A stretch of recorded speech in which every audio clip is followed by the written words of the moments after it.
Wheel of Genre, the show for readers who hear the call of the wild emanating from their right foot.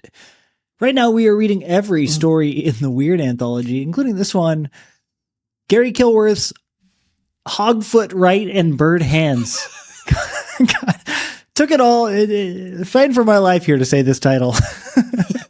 I'm Zach, and I'm really interested in style. This is a style that I feel like I haven't read for a long time, and I want to say a little bit more about that, but longtime viewers of the show may know what I'm gesturing towards.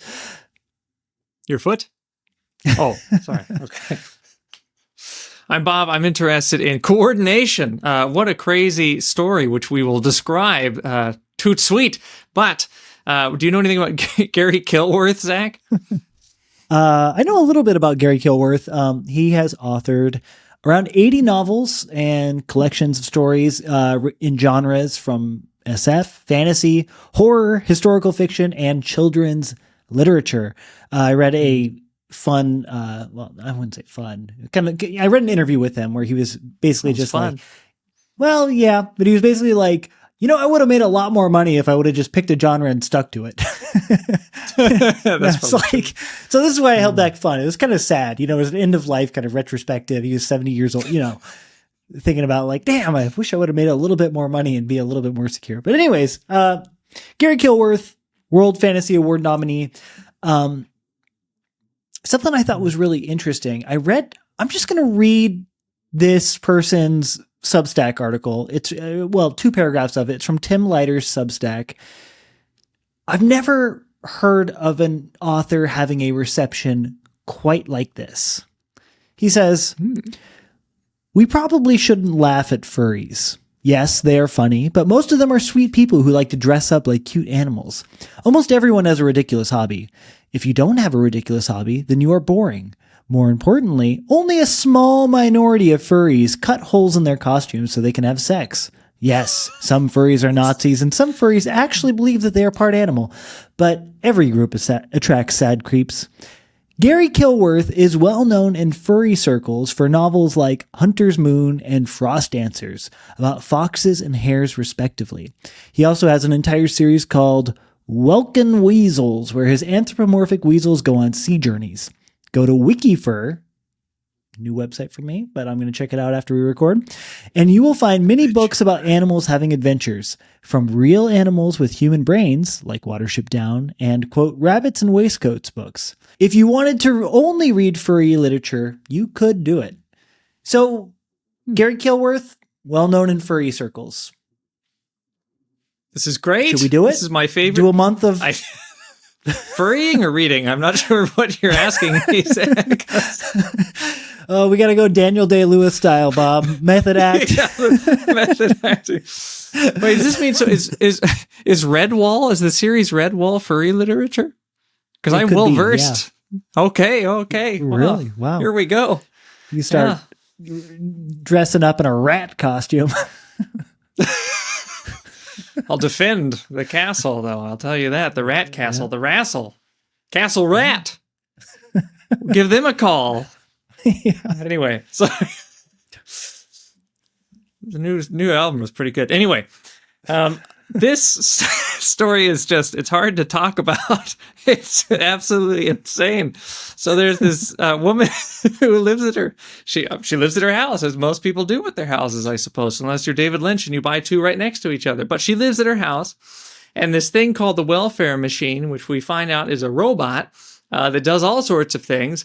The Willy Wonka of robots, the Ronky robot. It comes. I'm going to stop making. I've run out of joke material here, Zach. It comes and knocks on your door and it sees how you are. And then for some reason, she says, I would really, really love a pet. And so the machine says, hey, that's no problem. And it cuts her hand off. No, it cuts her foot off. That's what it cuts her right foot off. And it says, well, it doesn't really speak, except it makes these kind of weird trills. It turns her foot into a living, breathing, jumping around, rolling around piglet that she cares for. Yeah. And it runs around. She names it Hogfoot Right. And it's not a very good pet because she gave it kind of a silly name. So she deserves all of the fuss that she gets. The machine comes back And she says, wow, I wish that this pig was a lot better. Can you take my left foot? And of course it does. And then she names it Basil. Now, Basil is a much better pet. Anyway, she gets a few more pets, which we should, of course, talk about soon. But madness ensues, Zach, when there is an all-out brawl between these pets, and one of them turns out to be a real backstabber. That is her hand.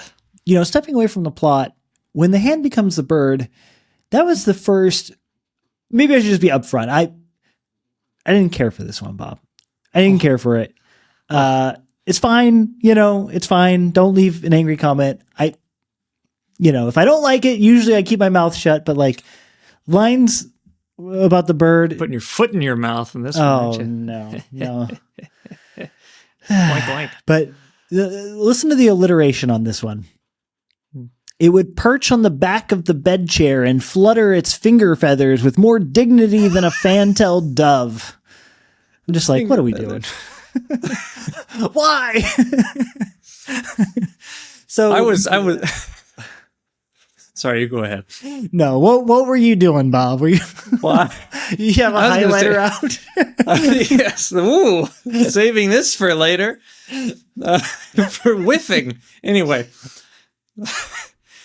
Anyway, I was ambivalent until I knew that it's furry literature. And then I thought about, wow, all of these parts that are becoming animals, this is much wilder than I thought. Now, knowing the truth underneath the story, it is a wild story.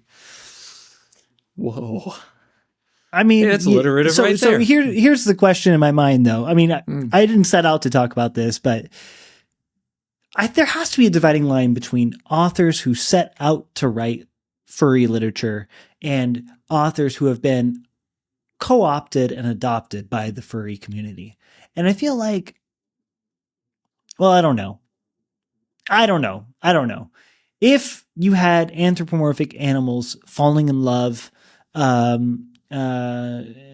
some spice in there, maybe some heat in the page, I would say probably writing for the specific community. But something like this is strange, goofy, frankly, bizarre. I don't think it's being written for that community, but I don't know. Maybe I just want to give him the benefit of the doubt. It just seems like a strange fit, I don't think that he is in this. It's just a fun idea to consider, but still, what a wild ride. And it could be because every piece of her is becoming an animal, right? She's giving up every piece of herself, all of these different appendages, because they are not serving her anymore. She is chair bound. She cuts off her feet. She ends up cutting off, I think, one hand. She cuts off her ears. She cuts off an arm. She is turning herself bit by bit by bit into complete animals to keep her company. So, I mean, totally sick, twisted version, but very interesting how a person is becoming an animal slowly. I think it's the reason maybe it doesn't feel quite fitting. It feels like weird for weird's sake. We've seen that a few times, and this one definitely feels like just being, bat dookie crazy just to make it something crazy. I still like the surprise of I was shocked every time, I guess, seeing one of these things turn into an animal, seeing an arm that is still kind of arm looking, but acting like a snake, just moving around her apartment very slowly, to see her ears fluttering about like a moth. That was very strange. My favorite, I think, is the hand that becomes a bird, because it still acts like a hand. At one point, it reaches up. It's, flying, fluttering. It reaches up and it pulls the blinds back. At another point, it has blood all over its fingers, and it wipes its fingers on the blinds to get the blood off. It was very troubling. But I still think maybe, is it just weird for weird's sake? I mean, I personally, in every definition of weird I have, I cannot categorize this as weird. I see it more as like goofy, zany, wacky, wackadoodle. Quote, there was a life and death struggle going on somewhere in the room. A standard lamp fell across the table and shattered the ceramic stem. The old woman was too frightened to even turn on the light. She was sure that an android had entered her apartment, a rogue machine whose brain had suffered a malfunction and was on the rampage. All she could do was quietly guide her bed chair to the corner of the room and stay there until the ruckus was over. It's like, it's SF. You know, we have androids, but it's like, I don't know, something about the whimsicality of that moment to me felt very like golly gee, maybe even like Looney Tunes-esque. But then we get this hard shift in tone. Finally, after a long while, there was silence, and she ordered the light switch on. The scene that met her eyes was horrific. In the center of the room were the Bird-Hands and Hogfoot Right, obviously squaring up to one another. Around them, bleeding, broken, and bruised were the other pets. Moth Ears had been torn and crushed and was obviously dead. Snake Arm had been pierced by a long ceramic splinter which protruded from its head. It too was deathly still. Basil was black with bruises, having been beaten. Fatally, it seemed. There's that alliteration again. But to go from the kind of like high color saturation cartoony world to this sudden drop of a hat moment of violence, to me that tells influence from the Dangerous Visions anthology. That is like, if I had to characterize one thing that makes Dangerous Visions, it's that kind of like cartoony, Looney Tunes-esque kind of glee and wackiness, punctuated by like the worst, most horrific violence you've ever read on a page before. Yes, it reminded me of Dangerous Visions too in some ways. So Dangerous Visions, but then also it kind of reminds me of F. Paul Wilson's Soft story we read a little bit while back. This passage here, it's where in the future, Soft, a father and daughter have survived, and all of these people have been turning into like goop because at the drop of a hat, there's they don't know if it's a disease, they don't know if it's just this bacteria that's going around, and they just suddenly turn soft. So they like their bones just melt. So suddenly their hand might just become drooping. They come across one of their friends who has just turned into a puddle. Everything is melted, so he's a big puddle. But when she becomes so alienated from her own body, that makes me think a little bit of Soft, and it makes me think maybe is that the direction we're going towards in the weird? Whereas before it was, okay, where is the dividing line between divinity or weird or other dimensions or invasions or whatever and us, and how do we breach that? But here it feels like things that we thought were very familiar have become so not just defamiliarized from the writing, but so alienated from us that we cease to see any function in them. And in the idea where she says, where Garry writes, since she spent all her time in the mobile bed chair that saw to all her needs, she did not require the use of her feet, nor any other part of her body for that matter, apart from her brain, to which the bed chair and other appliances were connected. To say, in the future, I have everything settled for me, and anything else can be easily excised and removed and turned into, by magic, by whatever this welfare machine is doing.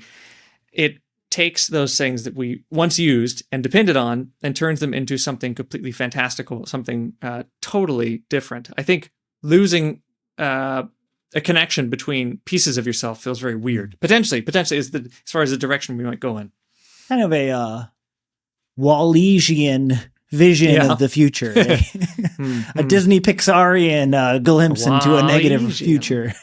But I do think that, but I think that aspect of it, okay, so yeah, we got a Neapolitan ice cream here. And I think that the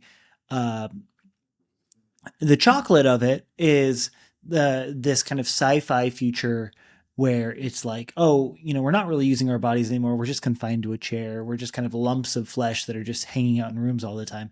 But then the weird aspect is that we're cutting off and transforming parts of our body to become comfort pets, emotional support animals. So that's the strawberry weird. I'm not sure what the creamy vanilla in the middle of this Neapolitan metaphor is, but viewers can let us know in the comments. Also, which part of the Neapolitan do you start? If it's like an ice cream sandwich, you can choose. Are you going with chocolate first or strawberry first? I've always been a strawberry man. I'm Yeah, I think unabashedly. Okay, that's fair. That's fair. Yeah. So yeah, what exactly is happening with the story? What is the intention of it, and why is it put in the weird? I think that's still an outstanding question that is going to be hard to solve. So any comments would be great. Yeah, this to me was the first one where, well, no, that's not true. There were a couple where I was like, why this one? Why is this here? The Franz Kafka story, if I remember correctly. We were like, there's other Kafka stories that could have taken this place, but I was still fine with it being there. But I think this was, yeah, like you said, one of the first ones where I was like, I don't know. I mean, it's a little bit like with Screaming Skull, where you just have a skull running around. It feels very just ghost story, but there's something strange about it. This seems to have taken that much further and made it weirder, but it still doesn't feel quite weird. Yeah. Weirder. Remember that story about the haunted hand that was crawling around and writing things in the notebook? The book? Yeah. Margaret, I can't remember, Margaret Irwin? Yeah. The book, yeah. The book. Yeah. This is kind of like that, except the haunted hand has wings and is reaching out to get you. Oh, spooky. Yeah. All right. Well, Margaret Irwin, the book. Margaret Irwin, thank you. Onward. Talk to you later, Bob.